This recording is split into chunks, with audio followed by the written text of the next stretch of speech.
रखने के बाद हमने इसको बिल्कुल समतल करके रख दिया। पहला स्टेप क्या करना है, हमें इसके चारों जो कोने हैं उसको क्या कर देना है, पिन से बिल्कुल। क्यों कर रहे हैं हम पिन से ऐसे, बताते चलो, हिलाना, ताकि ये जब भी हम इसकी वो रीडिंग लें या जो हम इसमें लाइंस खींचे, कोण बनाए, तो उससे क्या होगा, ये हिलेगा नहीं। इसलिए हमने इसको क्या कर दिया है, पूरा कागज को फिक्स कर दिया। ठीक है, फिक्स हो गया। अब हम इसमें क्या करेंगे, कोई भी एक सीधी रेखा खींच लेंगे। ठीक है, कोई भी सीधी रेखा खींच लो, कितने भी एंगल उसकी सेंटीमीटर की हमने ये रेखा, तुम्हारी मर्जी है, तुम्हें बस एक सीधी रेखा खींचनी है, समझ गए।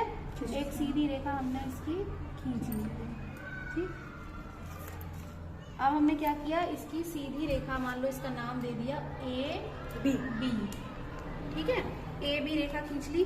अब हम इससे क्या करेंगे, एक 90 अंश बनाते हुए एक और लाइन खींचेंगे सीधी बिल्कुल, है ना। जैसे कि यहाँ से हमने क्या करा, एक 90 अंश का कोण इसके बिल्कुल मिडिल से, इसको कहेंगे अभिलंब।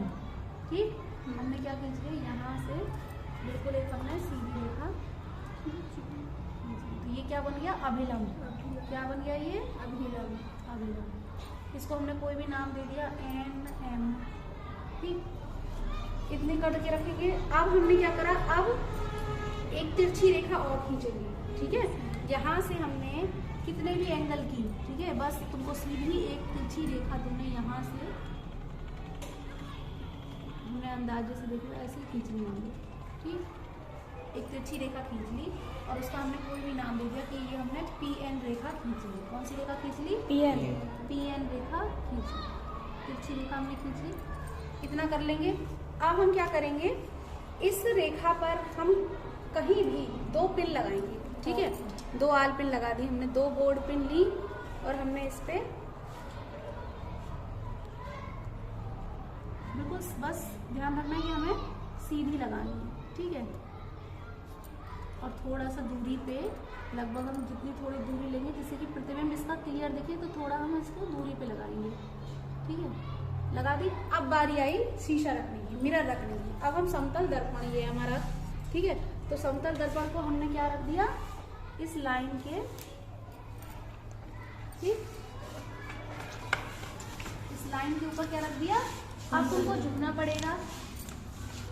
अब इन दोनों का क्या दिखेगा तुमको, प्रतिबिंब शीशे में दिख रहा है, दिख रहा है सबको।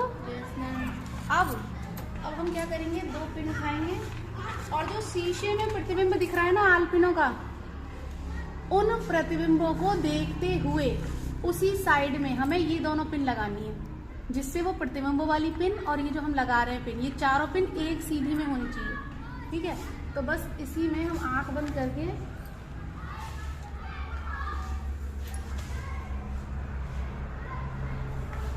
होना चाहिए कि लाइन टेढ़ी नहीं होनी चाहिए, बस।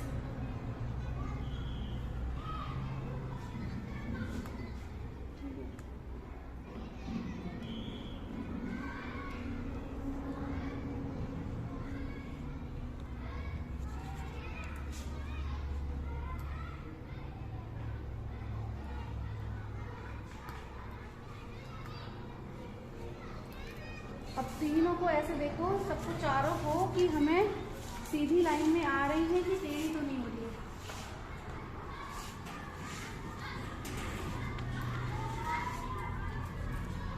टेढ़ी तो नहीं है।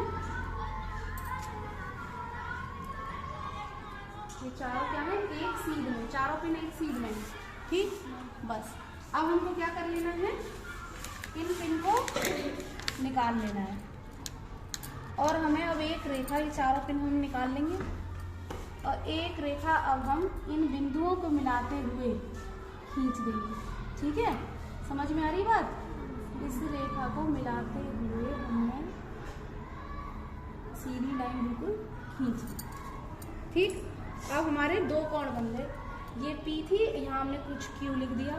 ठीक है, P और Q हो गए, तो एक कोण बना PNM। ठीक है, एक कोण बना हमारा MNQ। अब हम क्या करेंगे, इसको प्रोटेक्टर से नापेंगे। बिल्कुल हमको कहाँ रखना है, अभिलंब पे ही रखना है। ध्यान से देखो अब इसको, हमने क्या रखा है इसको, अभिलंब पे ही रखा है। ठीक है, और अभिलंब से ही हम कोणों का बोलेंगे रीडिंग। ठीक है, अभिलंब से ही हमको क्या लेनी है, कोणों की रीडिंग लेनी है। जैसे कि यहाँ से है तो यहीं से मानोगे कि तुम्हारा कोण ये यानी कि 10, 20, 30, 40 डिग्री। ठीक है, इतना।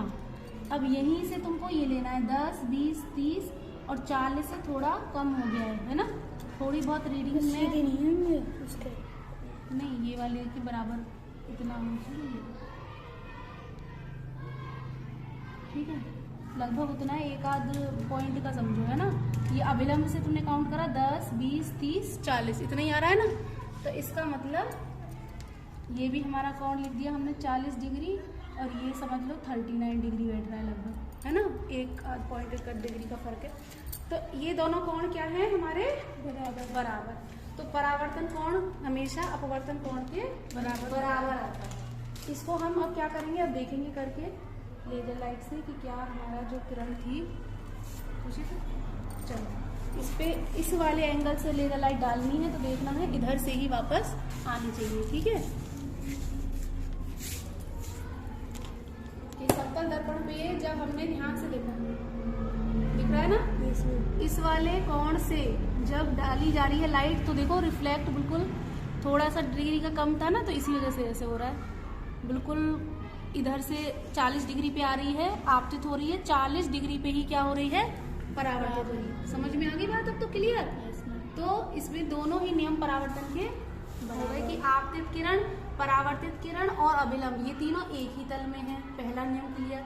दूसरा था कि आपतन कोण सदैव ही परावर्तन कोण के बराबर होता है। तो दोनों ही नियम का यहाँ पे क्या हो गया, वेरीफाई हो गया, सत्यापन हो गया। ठीक, अब सबको अब ये प्रैक्टिकल खुद से ग्रुप में करना है।